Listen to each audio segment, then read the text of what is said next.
Hey, super friends, welcome to Pockets Full of Soup, the storytelling show. I'm your host, Jared Petty, and I want you to join me today for this brief but important episode of Pockets where I'm going to catch up on a couple of things and let you know what's going on. First, I hope that by now you've heard about my new show, Hop, Blip, and a Jump, which is a part diary, part documentary look at how all things in video games are connected. It really does strike kind of at the core of the storytelling that I've gone for in Pockets Full of Soup, but in a very different way. If you haven't watched yet, it's on the Pockets channel on YouTube. It's a video-oriented show. I'm not planning to make it a podcast, and I really hope you take a look at it because I think it's something worth doing. Secondly, I wanted to let you know how that's going to affect Pockets Full of Soup. The short answer is not a lot, because Pockets Full of Soup is something I really care about and want to keep doing. So you can expect to still see regular updates to the Pocket Full of Soup channel and hear the guests that you love, hear the stories told that you want to hear told. I'm actually going to have time to be more active in some ways in the community, on the Facebook group and things like that, which makes me really excited because, again, if you haven't heard, I actually quit my day job to make content full time. So that's really exciting. Now, Pockets Full of Soup may not come every week at this point as I gear up Hop, Blip, and a Jump, and as I want to do some refinements to the show to improve the quality, to work on the guest lineup, to branch out and try some new things. But they will be regular updates to the channel, and you're going to be able to see lots of your favorite guests here as well as some new faces. This is something I love and believe in, and it's not going away at all. It's not going anywhere except into better and better territory. I thought you'd want to know that. Second, if I'm saying that, why isn't there a new episode right now? Well, let me tell you about that. I had one of my first lessons. Uh-oh, here comes an airplane. Can we pick up the airplane on the mic? I don't know. We're going to go for it and hope that the airplane's not getting picked up. Speaking of mics, had one of my first lessons on the horror of equipment failure. I was doing an interview with my friends Brian Altano and Max Scoville about their new project, Weird Heat, which, by the way, I really think you should check out if you like Pockets, because the thematic focus of their show is very similar in a lot of ways, but they're approaching it from a really cool angle where they have new videos, but also new art and new music to fit each of the themes. They talk about disappointment. They talk about optimism. It's a great show if you like Pockets to check out, and we have a really neat interview about it. Except that pretty early in the interview, Brian's mic failed and we didn't realize it. Now, I do keep an audio backup of every episode, but because we are in an echoey room, the quality of that backup is pretty awful. So right now I'm trying to clean it up enough to save that episode and get it out there. And I'll let you know one way or the other how that works out pretty quick. So hopefully you'll see a new episode about Weird Heat appearing on the channel very soon and on your podcast feed likewise. But I gotta fix that, and it's taking way more time than I thought it would to try to repair. So we'll see how that goes. I'm sorry about that. There wasn't a lot we could do about it. I should have been wearing earphones and monitoring, and I probably should do that from now on. But there was actually a physical short in the mic cable, and it was just causing terrible, terrible chaos. And I don't really want to hurt your ear holes with a bad-sounding podcast, even though the content's great.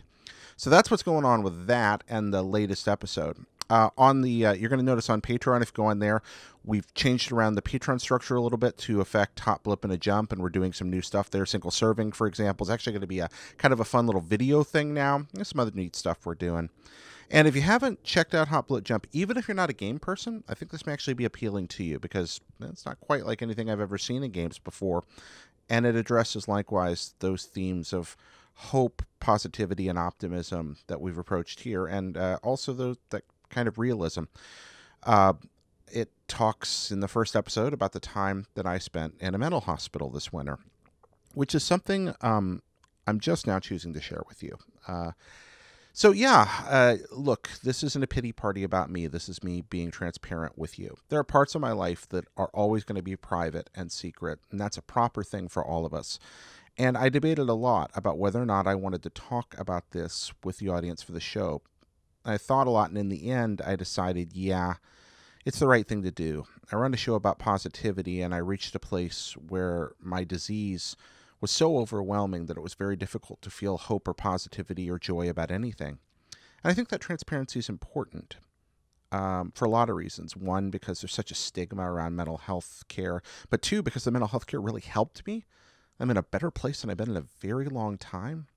There are days that it's easier than it's harder to try to look at the world the way I advocate, in the sense that we're always trying to find the best parts of life, even as we recognize and deal with the worst parts. And that's what this is, grounded positivity is about.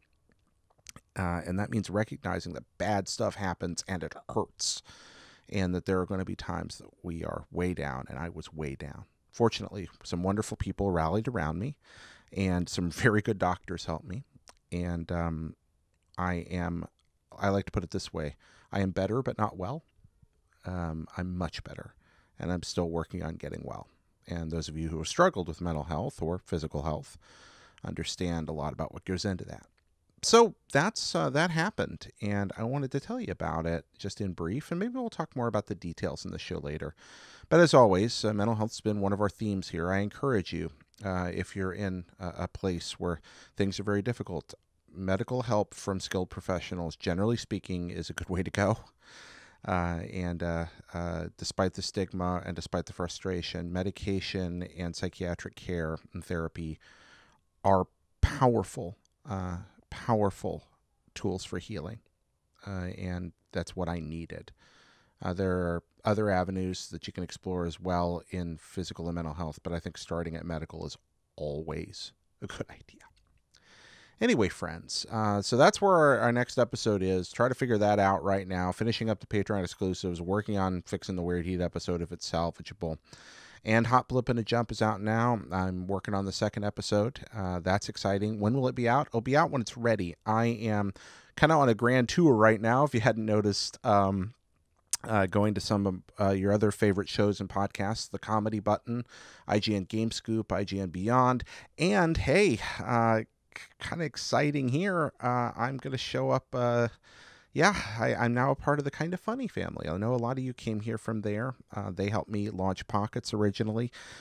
That group of folks has been instrumental in just about every good thing that's happened in my career in games and in hosting. And now they brought me on board to host Games Daily and Gamescast alongside them, which I'm tremendously thankful for. So if you haven't gone over there and checked out what they're doing, they do some neat stuff. Kind of Funny Games. Go take a look, and I'm doing some more fun guest stuff this week as well, even as I work on the new projects. So I'll try to keep you informed of that. For those of you who have upped your Patreons, remained patrons, subscribed, joined the Facebook group, who are new patrons, everybody who's helping in any way, for all the dozens of notes of encouragement I've received over the last week, I mean, thank you's too small, but it's got to be said. Love y'all. Thanks for helping me live my dreams, and I'll see you again soon.